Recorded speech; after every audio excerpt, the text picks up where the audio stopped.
ជាបទពិសោធន៍ស្នេហាស្គាល់បងត្រឹមតែសំបកពេលលងខ្លួនខកទើបយល់កាប់ពិតបងចាត់ទុកអូនក្នុងនាមសង្សារប្រាថ្នាត្រឹមតែខ្លួនអូនខំស្មោះស្ទើរសូនគេលេងសើមកអូនក៏មកច្រើនដងលងអូនក៏លងច្រើនដងអូនសង្ឃើញបងហើយអូនគ្មានថ្ងៃត្រឡប់បកក្រោយទទួលបងឈប់គិតឈប់ខ្វល់ឈប់ធ្វើនឹងមនុស្សប្រភេទដូចបង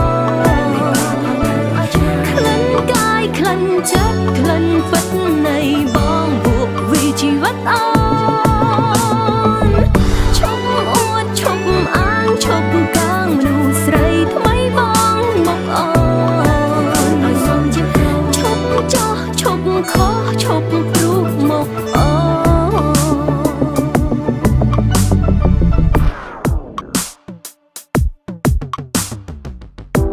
តើវាមានទោះខុសត្រង់ណារក្សាស្នេហាមួយនឹងអូនស្រួលໄວដល់ស្ងួនលុបភ្លើខ្លួនឯងមើលមុខបងក៏កាន់តែចាំង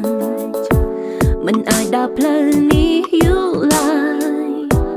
ល្មមដល់ពេលហើយបងចេញគិត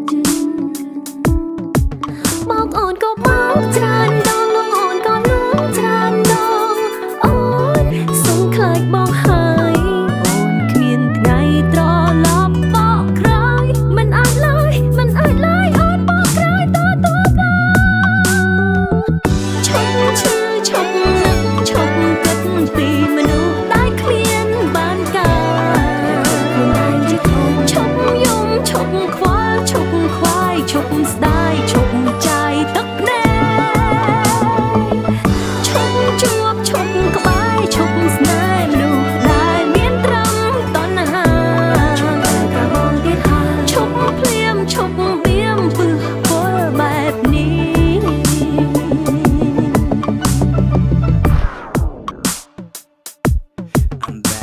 ដឹងថាអូនសពព្រួបមកធំអូនទីបងសុទ្ធតែជប់ព្រួតែកំពុងរមិនអបមកមនុស្សមានសារសំណាងមែនហើយតែបងអាចពុកកាំងលើកចុងក្រោយបងដឹងហើយបងចង់ប្រាប់